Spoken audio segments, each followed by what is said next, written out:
Hi, today we're going to look at what is a vinyasa and how to do it. A vinyasa actually literally means to place in a specific way, or to place carefully. Generally in the modern yoga world, a vinyasa class is a flow class where you move with your breath. And a vinyasa sequence is a sequence from down dog into chaturanga, into an upward facing dog, back into a downward facing dog. But there are different modifications that we can do to move through that. The most important thing about your vinyasa when you're moving through it is that you're watching what is happening with your shoulder heads. You don't want to blow them out. So if you do not know how to do a chaturanga, check out the video, a little breakdown on that, and we'll work through some of those today as well. Let's begin.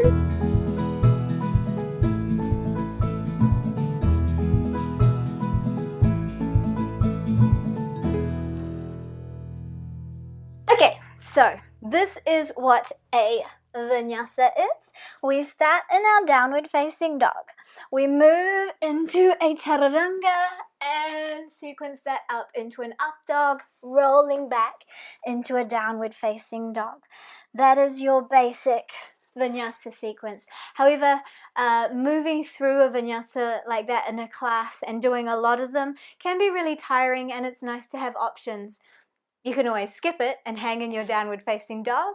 You can also come into a child's pose, or you can do a little modification, which we do this sequence in our traditional sun salutes, which you can find there. And it's a nice way to just mix it up for yourself. So if you haven't warmed up, make sure you go and warm up first before you move through this video with me, because you're going to be using your wrists a whole lot. You're going to be using your shoulders a whole bunch, your elbows, and you need to connect yourself to your core as well. So a nice easy movement of your vinyasa is coming into your downward facing dog. If you're not so sure about your downward facing dogs, you want to have those hands shoulder width apart, tuck your toes, press the hips to the sky, relax the head, let the crown of the head just draw to the floor, roll those armpits in towards your face and lengthen up through your tailbone. This is a lovely way to stretch out the whole body.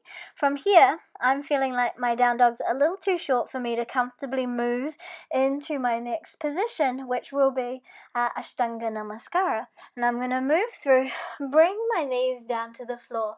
This is my 8-pointed pose as I bring my chest and my chin to the floor as well. 8 points, count them all. Soften down and breathe into a cobra. From a cobra, I can press straight up from there, drawing that belly in and pressing into my down dog. That is a perfectly good adjustment for your vinyasa flow. You could also choose to move from your downward facing dog, roll up into your plank. Check out the plank video to find out about how to do your planks. And from a plank, you can drop the knees and move into a baby chaturanga, just to work and practice your chaturanga. From there, you can move into an upward facing dog if you like.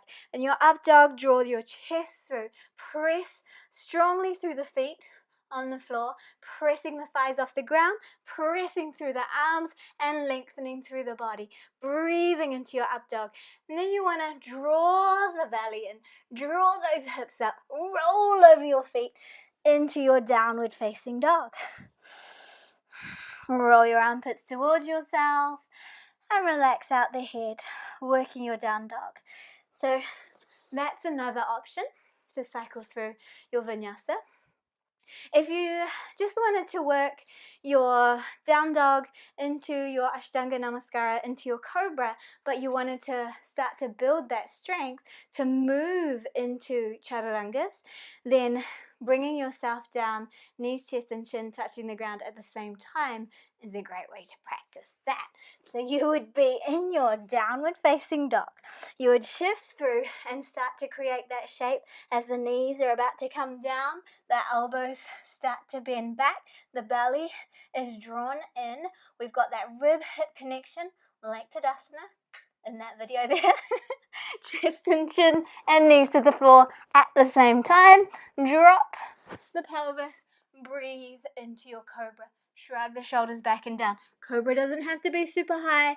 You can have your belly on the floor, but you definitely want your pelvis on the floor because it is not an up dog. And to work strength from there, coming down, tuck the toes, breathe the body up into a plank, downward facing dog. So those are options for you. Let's work that full vinyasa sequence. So coming into your downward facing dog again. Here we go. Down dog. You're going to shift through into your chaturanga. So you're shifting from down dog towards a plank and coming into chaturanga. Remember, shoulders no lower than elbows. From there, move yourself through, drop the feet, press through the feet, draw the body up. Press through the feet again, draw the body up here, and roll over, downward facing dog. If that doesn't work for you, tuck, tuck, press. All good. Same when you come down into that vinyasa, you can drop the feet instead of rolling over them. And just find what feels good for your body. A vinyasa can also come from a plank instead of starting in that down dog, so plank, chaturanga or low plank, up dog, etc., etc. So say you are in a lunge of some description or a warrior of some description and the instruction says vinyasa. Sit back into your plank there, move to your chaturanga, upward facing dog, downward facing dog. Really the meat and potatoes of your vinyasa is your chaturanga or your baby chaturanga or your ashtanga namaskara, your cobra or your up dog. So you choose which one of those you prefer and you can mix and match them. You can vary them up. You can do what you like with them and you can modify as much as you want to so that you start to learn and understand how your body moves, how it likes to move on any given day, and it's nice to have choices and play with it. That's just a brief overview of what a vinyasa is and how you flow through it. Now the thing that you want to make sure of when you're moving through is what are you doing with your shoulder heads, what are you doing with your core. This is my kitty cat, Ellie. Make sure you're not dumping them down and splaying those elbows out to the side. Keep everything contained. Move through consciously. Let your breath guide you through. And every time you move through that vinyasa, be very conscious about what you're doing. So people blow their shoulders out all the time because they're just getting into a pattern and a habit without actually consciously and carefully, deliberately placing your body where it needs to be. That is, after all, the definition of our vinyasa. Thank you so much for joining me. If you haven't subscribed yet, press that button. And if there's any other things you'd like to see on how to do it, let me know and I'll do a little tutorial for you. Thank you so much for joining me and Ellie. Namaste.